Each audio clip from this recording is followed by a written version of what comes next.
अब हम करेंगे प्रॉफिट लॉस परसेंटेज। ठीक है, देखो प्रॉफिट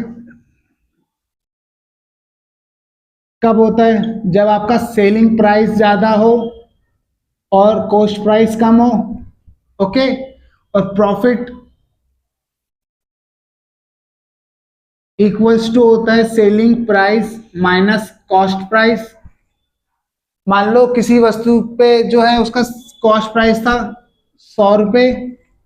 ओके, उसका सेलिंग प्राइस था 120 रुपये, तो प्रॉफिट आपका आ गया 20 रुपये। ठीक है, 20 रुपये आ गया प्रॉफिट। पर अगर वो हमसे कोई पूछ रहा है कि कितने परसेंट प्रॉफिट हुआ, तो ये हमेशा ध्यान रखना, आपका profit percentage and loss percentage हमेशा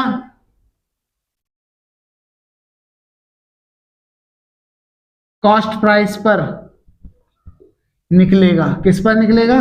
कॉस्ट प्राइस। अब जैसे यहां पे पूछ रही है हमें कि कितने परसेंट प्रॉफिट हुआ है, तो हम निकालेंगे let profit percentage is X percentage. हमने मान लिया एक्स परसेंट हुआ है, तो 100 का, सॉरी यहां से लगते हैं X percent of 100 equal to 20 आना चाहिए। 20 रुपए का फायदा हुआ है। एक्स परसेंट ऑफ 100, हमें 100 पर कितने प्रतिशत का फायदा हुआ है? एक्स प्रतिशत का है, और वो कितने रुपए में हुआ है? 20 रुपए में हुआ है। ये चीजें समझनी जरूरी है कि यहाँ पे एक्स परसेंटेज है वो 20 है, प्रॉफिट है ये, और ये क्या है? Profit percentage. Profit percentage. अब हमें एक्स निकालना है, एक्स परसेंट निकालना है, तो एक्स बाय 100 इंटू ऑफ की जगह मल्टीप्लाई 100 इक्वल टू 20। 100 से 100 कट गया, एक्स इक्वल टू 20 आ गया, तो एक्स परसेंटेज इक्वल टू 20%। ये आपका कितना परसेंटेज प्रॉफिट हुआ है? 20% प्रॉफिट हुआ है। ऐसे ही आपका लॉस तब होता है जब आपका कॉस्ट प्राइस ज्यादा में खरीदा हो दुकानदार ने और कम में बेचा हो, सेलिंग प्राइस कम होगा। और लॉस बराबर क्या होता है? लॉस बराबर होता है cost price minus selling price. Okay, माना दुकानदार ने खरीदा 100 रुपए में और बेचा कितने में? 80 में, तो उसको घाटा हुआ, तो आपका कॉस्ट प्राइस ज्यादा होगा और सेलिंग प्राइस कम होगा। तो मान लो यहाँ पे आपका कॉस्ट प्राइस 100 था, सेलिंग प्राइस 80 था, तो लॉस 20 रुपए का हो गया। सब रुपए में, सब रुपए में। ठीक है, तो हमें लॉस परसेंटेज निकालना है। क्या निकालना है? Loss percentage. Let loss percentage equals to X percentage. Okay, अब हम पता करेंगे कि 100 का एक्स प्रतिशत, 100 का एक्स प्रतिशत 20 है। 20 रुपए का घाटा हुआ है ना उसे, एक्स प्रतिशत निकालना है, तो हमें यह पता करना है 100 का कितना प्रतिशत 20 है। 100 का कितना प्रतिशत 20 है? हमने बोल दिया 100 का एक्स प्रतिशत 20 है। 100 का कितना प्रतिशत 20 है? एक्स प्रतिशत। समझ रहे हो? लाइन सेंटेंस को कैरी करोगे तभी समझ आएगा, तभी आप सवाल को बना पाओगे। हमें निकालना है क्या? लॉस परसेंट निकालना है। तो मैंने क्या बताया? कॉस्ट प्राइस पे निकलेगा हमेशा 100 का कितना प्रतिशत, और जहां पे क्वेश्चन आया कितना, वहां पे एक्स प्रतिशत लेट एज्यूम कर लेंगे। X percentage of 100 equal to 20 rupees है ये। ठीक है, यहाँ पे भी ये रुपीज में यूनिट लिख सकते हो साथ के साथ। ओके, एक्स बाय 100 लिखेंगे into 100 equals to 20 rupees. Okay, 100 से 100 गया। ठीक है, अब ये रुपीज की यूनिट हट जाएगी, यहाँ पे एक्स बराबर 20 आ जाएगा। ओके, ये रुपीज इसलिए कट गया कि यहाँ पे भी रुपीज है, ये रुपीज इस डिवाइड में आ जाएगा, ये रुपीज इस डिवाइड में आ जाएगा, रुपीज से रुपीज कट जाएगा। अब x निकल गया तो x परसेंटेज बराबर कितना निकला, 20%। एक और चीज समझो साथ के साथ, यहां पे आपको क्या निकालना था, लॉस परसेंट या प्रॉफिट परसेंट। तो हमने बोला 100 का कितना प्रतिशत 20 है, हमें परसेंटेज निकालनी थी ना, तो हमने कितने की जगह x% मान लिया। पर अगर आपसे पूछा जाए 100 का 20% कितना होता है, 100 का 20% कितना होता है, 100 का 20% कितना होता है, ये क्वेश्चन बना। तो यानी कि हम इसे x मान लेंगे, क्या मान लेंगे, x। अब यहां पे एक ही इस हिसाब से था, 100 का कितना प्रतिशत, 100 का कितना प्रतिशत, कितना प्रतिशत 20 होता है। तो यहाँ पे अब इसको x मानेंगे, x जो हमारे यहाँ पे कितना आया है। तो कहाँ पे किस प्रकार से क्या लेना है ये समझने की कोशिश करो, तो ये तुमको इजी लगेगा परसेंटेज वाला चैप्टर, अगर तुम्हें ये दो लाइन समझ आ गई तो। 100 का कितना प्रतिशत 20 है, तो हम इसे x मानेंगे, और 100 का 20% कितना है, तो इसे x मानेंगे। तब तुम्हें समझ आ जाएगा कि इस टाइम तुम्हें क्या वैल्यू कहां पे x माननी है और क्या वैल्यू कहां पे रखनी है। ठीक है, 1 2 3, 1 2 3, यहां पे भी 3 चीजें, यहां पे भी 3 चीजें, तो 2 चीजें दी होंगी और एक चीज अननोन होगी जो तुम्हें फाइंड करनी है, और उसी को तुम्हें x मानना होगा। ओके, अब हम पढ़ेंगे डिस्काउंट के बारे में। डिस्काउंट, ठीक है, डिस्काउंट वैसे आमतौर पर परसेंट के हिसाब से दिया जाता है कि 10% का डिस्काउंट, 20% का डिस्काउंट, 50% का डिस्काउंट। TQS पे चले जाओगे तो आपको 50 + 50% का डिस्काउंट भी मिल जाएगा। यहाँ आगे बोर्ड लगा हुआ है TQS शोरूम है।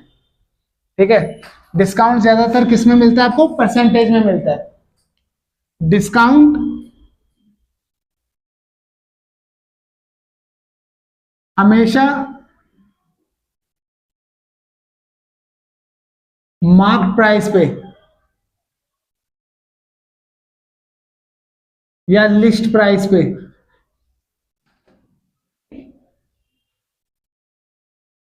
निकालते हैं।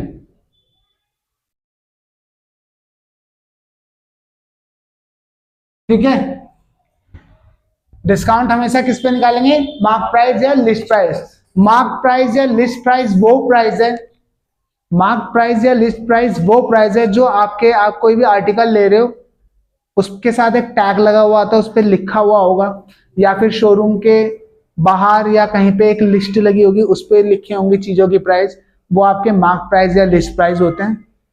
अगर डिस्काउंट है तो वो चीज आपको लिखे हुए मार्क प्राइस या लिस्ट प्राइस से कम दाम पर मिल जाएगी, और अगर डिस्काउंट नहीं है तो वो आपको फिक्स उतने ही रुपए देने होंगे जितने उस लिस्ट पर या टैग पर लिखे गए हैं। ठीक है, अब मान लीजिए कोई आर्टिकल है, उसका प्राइस है ₹200। ठीक है, इस पर आपको डिस्काउंट मिल रहा है 20% का। ओके, तो आपसे पूछा गया है डिस्काउंट के बाद उस आर्टिकल को परचेज करने के लिए आपको कितने पैसे पे करने होंगे। तो हमें क्या निकालना है, पेबल अमाउंट। ओके, अब पेबल अमाउंट निकालने के लिए हमें पता होना चाहिए कि अभी तो हमें डिस्काउंट परसेंटेज में पता है, पर हमें इस डिस्काउंट को पहले किस में निकालना होगा, रुपीज में निकालना होगा। किस में निकालना होगा, रुपीज में। तभी हम उसको आर्टिकल के जो मार्क प्राइस है, आर्टिकल के मार्क प्राइस में से जब उस डिस्काउंट को माइनस करेंगे तब हमें पता चलेगा कि हमें कितने पैसे देने हैं। तो पहले हम निकाल लेते हैं, पहले हमको पेबल अमाउंट निकालना है। पेबल अमाउंट निकालने से पहले हमें डिस्काउंट निकालना है। डिस्काउंट का परसेंटेज दिया तो पहले क्या निकालेंगे, डिस्काउंट कितने रुपए का है।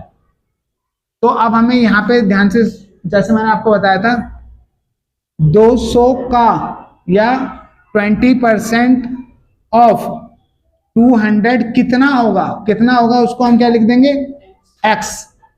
तो यहां पे आप लेट क्या कर सकते हो, let discount in rupees x है आपका, ठीक है। तो यहां से 20% को हम ऐसे लिख देते हैं नीचे, ऑफ की जगह मल्टीप्लाई 200 इक्वल्स टू x। 20 से 20 की कट गया, 40 हो गया, 22 जा x, ये दोनों रुपीज में निकालने हैं। तो हमको कितने रुपए की छूट मिली, कितने रुपए का डिस्काउंट मिला, 40। तो डिस्काउंट कितना हो गया,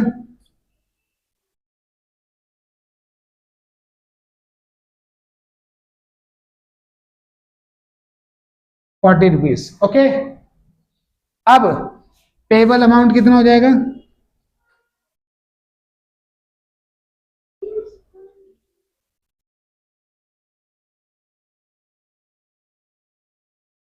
200 रुपीज में से 40 रुपीज को हम क्या करेंगे, माइनस कर देंगे।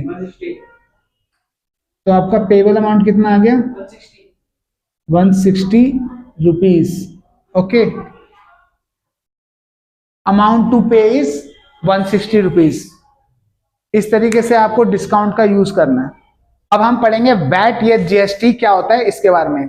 वैट और जीएसटी दोनों ही एक प्रकार का टैक्स हैं। वैट की फुल फॉर्म होती है वैल्यू एडेड टैक्स और जीएसटी की फुल फॉर्म क्या होती है, goods and service tax. Okay, जब भी किसी चीज पर वैट या जीएसटी लग रही है उसके सेलिंग प्राइस पे या लिस्ट प्राइस पे, तो वो चीज आपको थोड़ी महंगी पड़ेगी।